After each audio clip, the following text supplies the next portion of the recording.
This is a soybean farm in Brazil.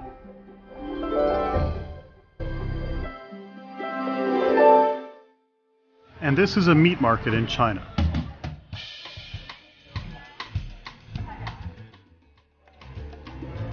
These two places have everything to do with each other. The meat sold at Sanyonli Market in Beijing comes from Chinese farms. The animals on those farms eat soybeans, and most of those come from one place, Brazil. Everything you see here will soon be on the dining tables of Chinese consumers, but not in the form of soybeans. As incomes have risen in China, so has meat consumption.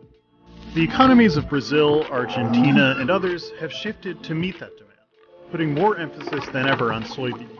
It shows how Chinese consumers can reshape entire economies, even large ones. But in the long run, this could do more harm than good. There's a lot of huge bugs here.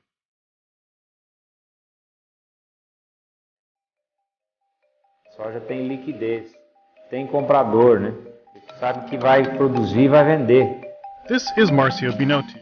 He runs a company that sells soybean seeds to growers. At his facility, the beans are husked, dried, sorted, and bagged up.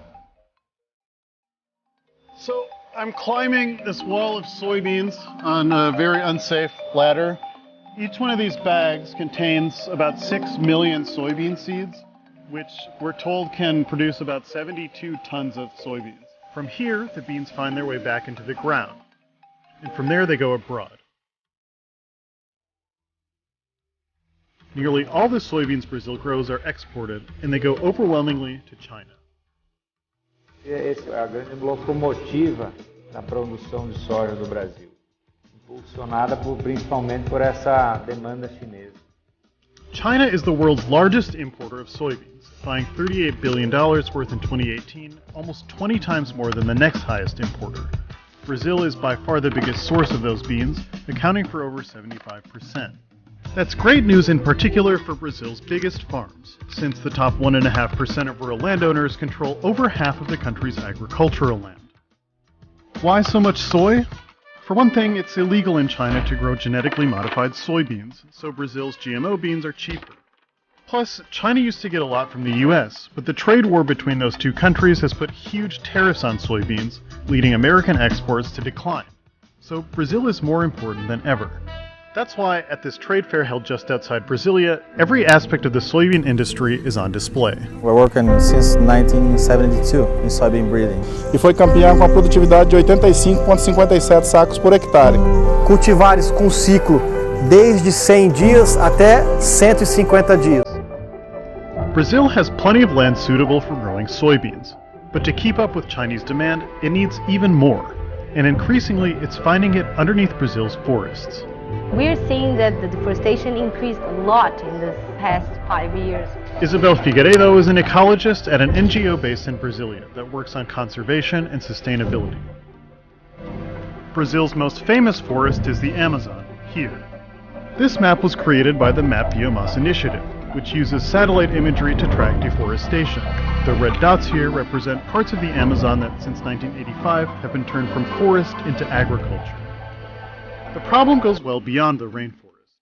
Isabel's work focuses on the Cerrado, a vast savanna in central Brazil, the most biodiverse in the world and 1/4 of the country's total land area. Deforestation is happening there even faster than in the Amazon. Over half of the forests in this part of Brazil are gone. This is what it looks like now.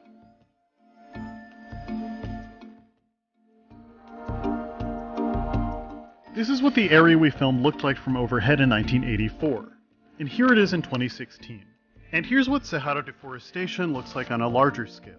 It's covered in red dots. This affects more than just forests and the animals that live in them. It affects people too. When forests are destroyed, they absorb less carbon dioxide, accelerating climate change and affecting weather in faraway countries. And within Brazil, the Cerrado is home to many indigenous groups. Hoje, a questão da produção em grande escala está em vários conflitos. Muito povo não aceita esse tipo de atividade.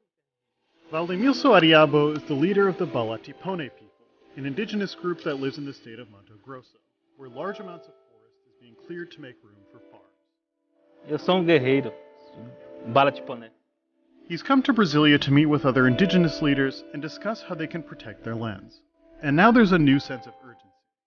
Então, em relação a esse governo, a política do governo, a questão da política indígena, a questão do território indígena, o risco aumentou muito mais com esse governo. He's referring to the 2018 election of Jair Bolsonaro, Brazil's president.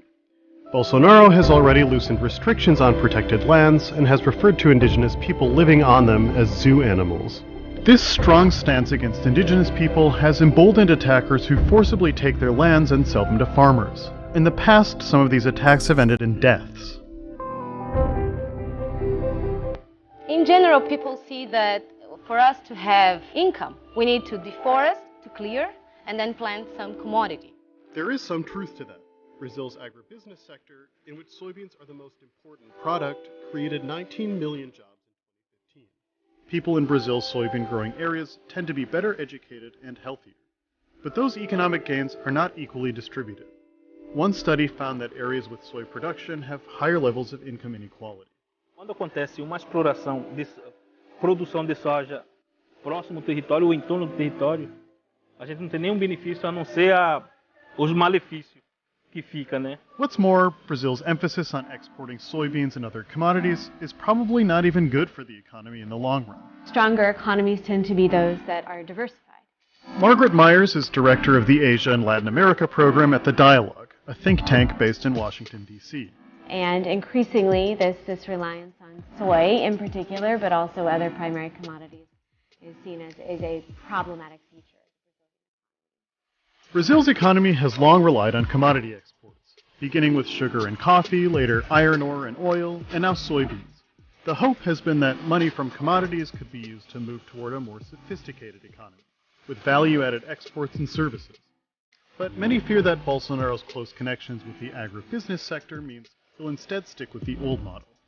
That's risky for a few reasons. For one, it exposes Brazil to the risks of changes in prices and demand. Então é uma preocupação cada vez mais constante isso aí, porque esse complexo soja é muito vulnerável, está totalmente dependente da compra da demanda chinesa. Environmental damage poses another long-term risk to the economy. When farmers clear the diverse cerrado and plant a single crop year after year, the soil eventually fails to grow that crop effectively. The rates of monocropping, as it's called, are higher in Brazil than in other places. And Isabel says that yields from soy farms have already been falling. How sustainable is it to take this approach to the economy? No sustainability at all. The Chinese consumer is driving so much in the emergence of new industries across the globe. This is not just the case in soy production and in agriculture, but really across the board. The sheer scale of Chinese consumer demand has reshaped Brazil's economy, politics, and even its environment. It's not just Brazil. Developing countries around the world are staking their futures on figuring out what China's increasingly wealthy population wants to buy. The pull of China is stronger than ever. But if Brazil and countries like it want to succeed in the long term, they'll have to push too, to create the future they want, not the one China needs.